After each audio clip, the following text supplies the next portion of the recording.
Ancelotti যত টুর্নামেন্টে আগে যায় তত ম্যাচ বাই ম্যাচ প্রগ্রেশন বা প্ল্যানিংটা ডেঞ্জারাস হয়ে যায়। মিডফিল্ড প্রেসিংয়ে যদি বল লুজ করে সামহাউ এবং ওই যে লং বলগুলোর সেকেন্ড বল লুজ করে কালেক্টর না থাকে, তাহলে কিন্তু মরক্কো আঘাত করতে পারে সক্ষম। মরক্কোর কাছ থেকে তাদের আসলে কোন জায়গাটা একটু বেশি সতর্ক থাকতে হবে?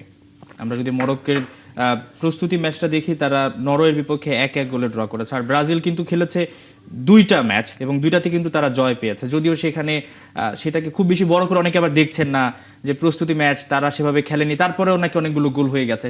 সবকিছু মিলে খুব ছোট্ট করে জানতে চাই কোন জায়গাটা একটু সতর্ক থাকতে হবে।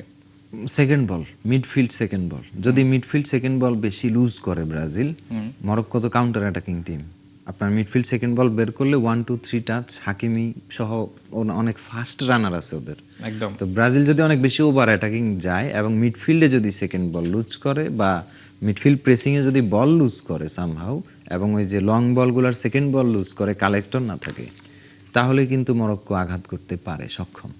আপনি ফ্রান্সের সমর্থক, আপনি নিশ্চয়ই নিজেকে ফাইনালে দেখতে চাইবেন। ব্রাজিলকে নিয়ে আপনার সম্ভাবনা কি একদম ছোট্ট করে জানতে চাই, এবং আগামীকাল যে ম্যাচটা হবে সেটার স্কোর লাইন কি হতে পারে?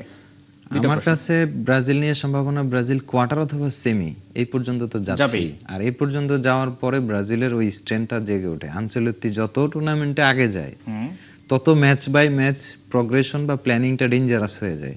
এবং সামহাউ রিয়াল মাদ্রিদ যতগুলো চ্যাম্পিয়ন্স লিগ আনচেলত্তির আন্ডারে জিতছে, শুরুতে কেউ মানে এই রিয়াল মাদ্রিদ চ্যাম্পিয়ন্স লিগ জিতে যাবে ভেঙে চুরে এটা চিন্তা করে নাই।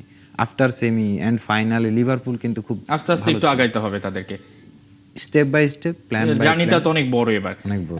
স্কোর লাইনটা কি হতে পারে কিসের ব্রাজিল আগামীকাল? মরক্কো আমার প্রেডিকশন বলছে 2-2 2-2 ড্র।